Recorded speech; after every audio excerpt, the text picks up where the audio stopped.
Hi, my name is Jamie Dean. And I'm Torsten, and I play guitar with God Is An Astronaut. Probably myself and Neil thought we were twin brothers, so we began probably back in 1990 playing music. And we met Lloyd for the first time around 1996, but that was maybe 5 years before we created God Is An Astronaut, and we were in a rock band. And we were going to play in a band with Lloyd at that point, but we didn't want to. We wanted to make a dance project instead.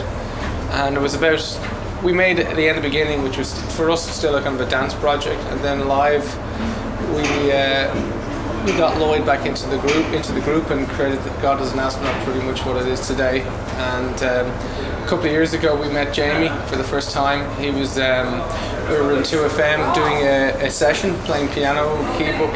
We needed someone to play Forever Lost, and our sound engineer Zach said, I have a friend of mine that can probably do this. So Jamie came in for the first time, played Forever Lost on a grand piano, and I said, Jamie, do you want to join the band? And Jamie says, you serious? Very serious, we need someone like you. So ever since then, Jamie, to be honest with you, really feels like to us he's been there from the start. You know, really, myself, Niels and Jamie are pretty much the glue that holds it all together at this point. I went to school with our sound engineer. We've known each other since we were very small, and then I've known Torsten and Niels for years as well, from just, I suppose, going to gigs. And again, just like was explaining, I showed up the day for the live performance, and ever since then I've been performing with the band, which I'm very grateful for.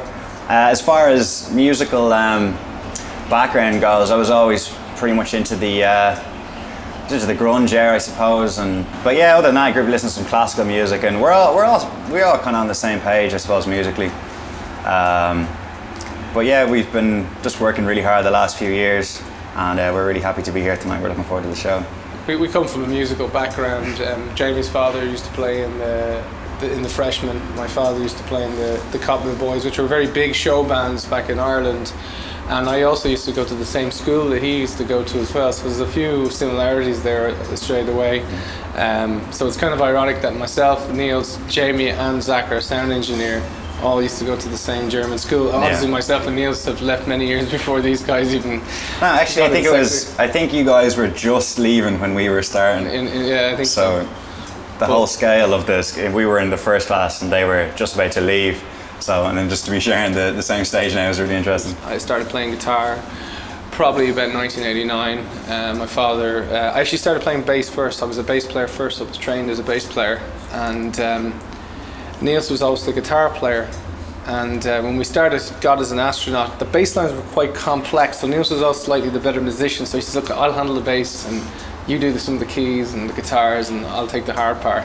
So ever since then, it's kind of our roles have been reversed. So I'm now the guitar player and Niels is the bass player. So it's a kind of a bit strange, and I've handed all my keyboard duty over to Jamie, who's much more equipped than I am. So I'm relieved that I don't have to play guitar, quickly get to the keyboards, back to the guitar. I used to hate that. There's a lot going on between jumping from guitar to the keyboards. You have to be fairly attentive at all times. So yeah, I think to me it's good live vibe on stage, and we have Stephen playing live drums with us, as Lloyd is not able to make many shows these days. So we have a good crew, and we're very happy with everybody seems to be really enjoying the show so far. For me, I mean, obviously my other profession is I'm a music producer, and that's what I do. I record different bands and different groups, and I never really, so we fell into post-rock quite by accident. You know, the first album was considered dance music. It was trip-hop, or whatever you want to call it, along the lines of Massive Attack and that kind of stuff. It's only when we started to go out playing it live that people started to call it post-rock, because suddenly there was much more guitars involved, there was live drums, and by accident we kind of fell into the scene. So with All Is White, All Is Bright, when we made that record, it really was just combining the electronics of the first album with the live drums and the live guitars, and that was actually post-rock, except one vital ingredient was different, that we had short songs, not 9-minute or 10-minute extravaganzas. So apparently we broke some post-rock rules, but we never intended to be a post-rock band, which is why I think we're still here in a weird way, even though, you know, there's a lot of similarities, but there's something slightly different about what we do. And I think it is one of the reasons that we're one of the few bands that, after all this time, that's still here, because it is a little bit more original than some of the other bands that have come since then. But yeah, no, I think we're having a good time, and that's the most important thing. My passion is still there, and the most important thing about music to me is expressing yourself and having music that comes from your heart. It doesn't really matter if it's post-rock or punk rock, it doesn't really matter, as long as you're making music that's relevant to you, and if it's relevant to you, it'll be relevant to somebody else. Well, the thing with Origins was, the reason we called it Origins, because when we made music at the beginning, we weren't really worried about what people were thinking, because nobody was thinking about it, do you understand? So ever since probably All Is Violent, there was an expectation of the band that kind of can be quite creatively stifling, because you have to now work within a kind of a frame. And that, for me, it took a little bit of guts on this last album to finally break that frame a little bit and just start to write music without worrying about the consequences of what people would think. So that is the reason we call it Origins, because that's how we began God Is An Astronaut, was making music that we wanted to make without a care in the world. So that's why we called it Origins.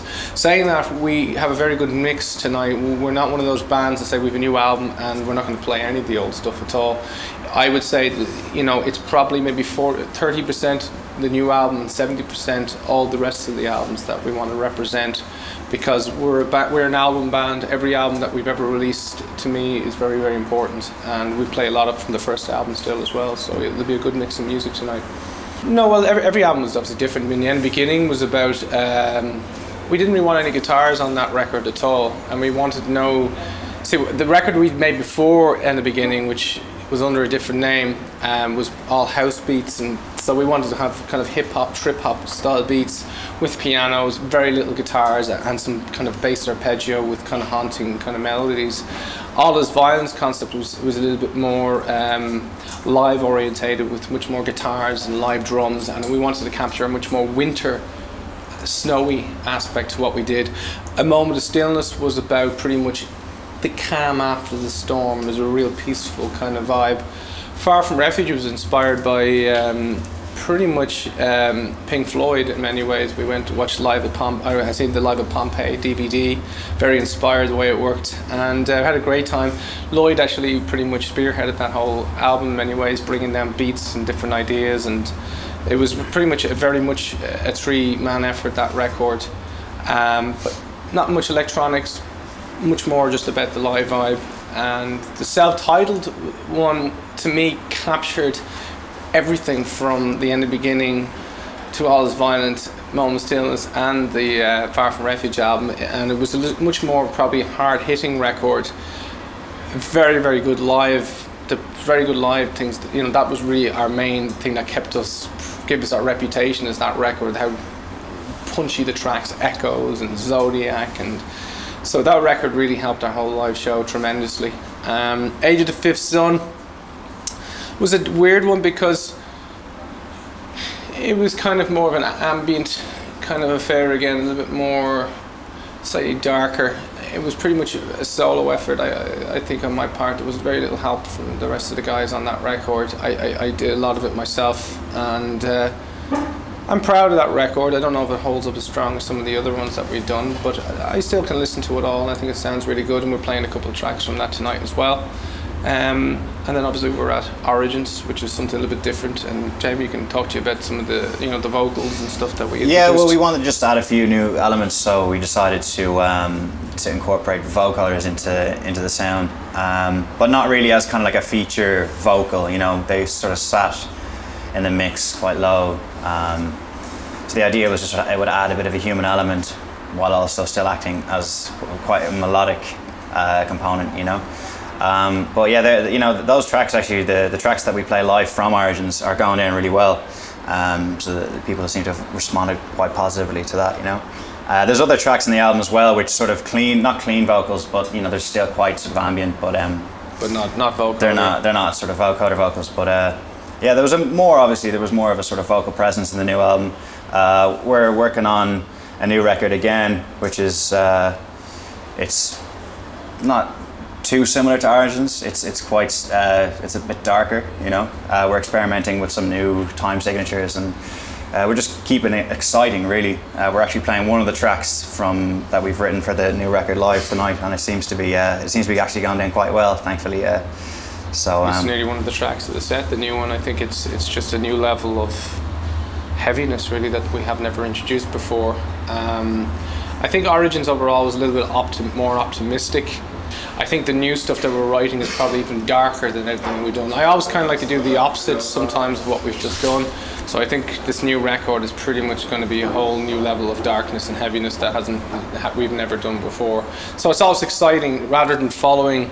People think you're going here, maybe just like to switch back over here, and that's really what it's about. I think Jamie, Niels and myself pretty much are very heavily involved in the new record that we're making, where as an Origins it was pretty much a very strong collaboration with Pat O'Donnell, who's playing the band called The Fountainhead, and myself, and obviously Jamie and Niels and Lloyd would come in and contribute as well. But this time it's just going to be written just with Niels, Jamie and myself, so that'll be exciting to do. I mean, at that point, my personal life improved and everything seemed to be, the band was in good shape and everybody was good friends and everything, just there was nobody died, everything was good.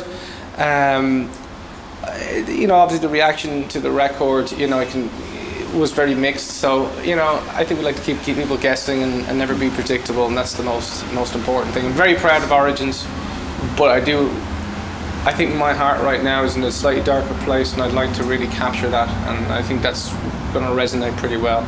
And the whole idea is to promote the next record before it even is released, so people are waiting for these tracks.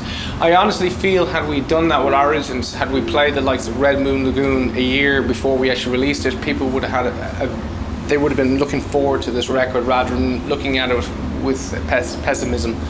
So I think this time we won't make that mistake. We will introduce song by song, bit by bit, so people can kind of digest it in a better way. But I think people are actually coming around now with Origins. It's just taken them so long to get their head around it because it was a little bit different, So Pat O'Donnell kind of helped me with the lyrics. I was never really comfortable writing lyrics. All I knew was whatever I write, it should at least be meaningful. I'm not saying we're not Bob Dylan or anything like that, but it all meant something. I mean, we wrote a track about Jamie. It was about track 10 on Origin, Strange Steps it's called. We both had lost somebody in our lives, and which is the dark track of the album. We were kind of just talking about death and getting your head around it, just trying to comprehend death. I suppose a question people have been asking since the dawn of time.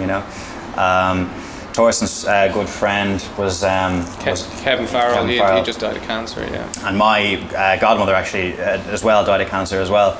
So that was a track that we basically wrote in tribute to the two of those guys, who we obviously miss very dearly. But it's one of those sort of inevitable things about life, It's like the greatest mystery. We're all going in the same direction, yet we know nothing about it. We were only talking about it the other day on stage, setting up what happens when we die, and I suppose it's one of those questions we'll never know the answer to. But we were basically trying to write a track to sort of capture the mystery behind it all, And lyrically, it kind of touched on the person's final moments, on their deathbed, as they fade into wherever they're going, I guess. So that was really what the track was about. When I went into hospital to see Kevin was supposed to be receiving good news that he was going to get out. Instead, he actually got the opposite. Just when I got in, that he was told that he was going to die in under 2 weeks. And this guy is 6'8", big man, always smiling. To see him turn into a child, missing his mother and father, was probably the most hardest thing I've ever seen in my life. My father, Tommy, was with us when I went in, and Tommy was, he was 66 at that time. He said he's never ever been in a situation quite like that, and it really touched me in a terrible way. His wife was there, and he died 5 days later, and I had to write a song. And it took me a while because Jamie actually started the piece off, and then I wrote the chorus to it. So, I was glad that we could actually write something, because I was in many ways in an optimistic mood, so I needed something to push me to get that track done. But lyrically, I had all the lyrics written out, and the lyrics I think are very meaningful, and I think anybody that's lost somebody could relate to it.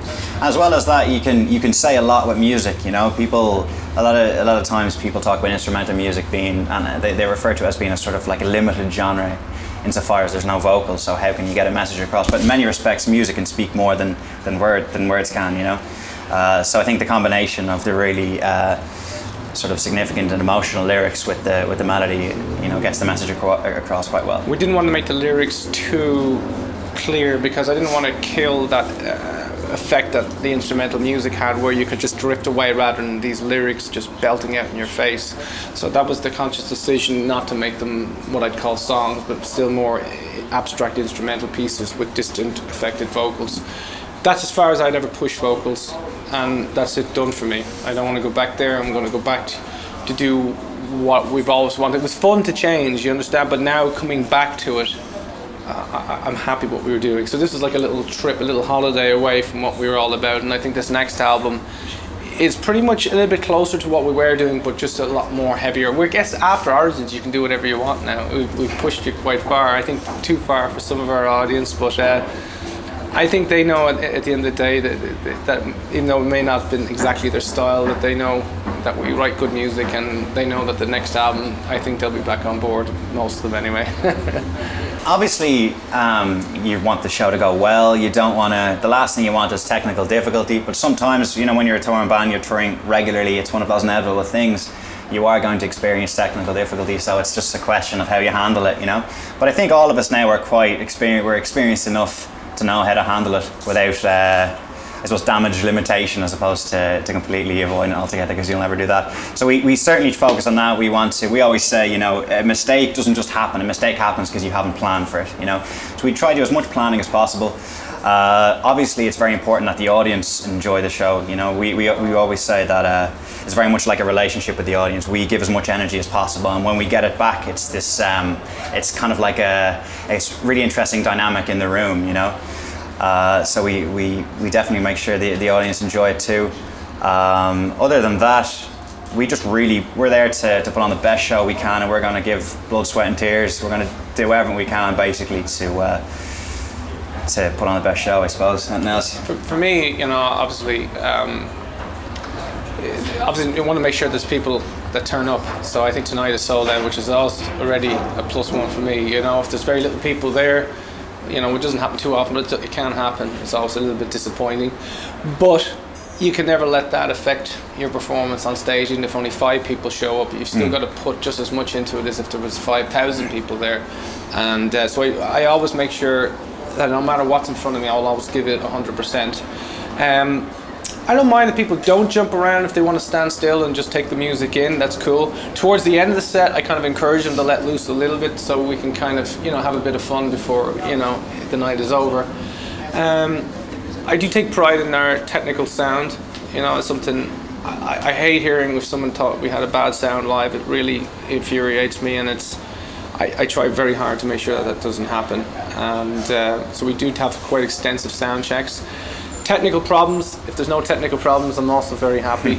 But if it happens, it's character testing. You know, you're going to make sure that you're in charge, you can solve it quick enough, and get your job done and not let it affect you. My guitar cut out probably 5 times on the first set. There was something wrong with the cable, but I didn't let it affect me. I just wiggle the cable and back into the track, you know, and that's it. And I learned from a very early age that if you get upset by it, the whole audience will get upset by it. So it's very important to never let small technical difficulties completely destroy your show.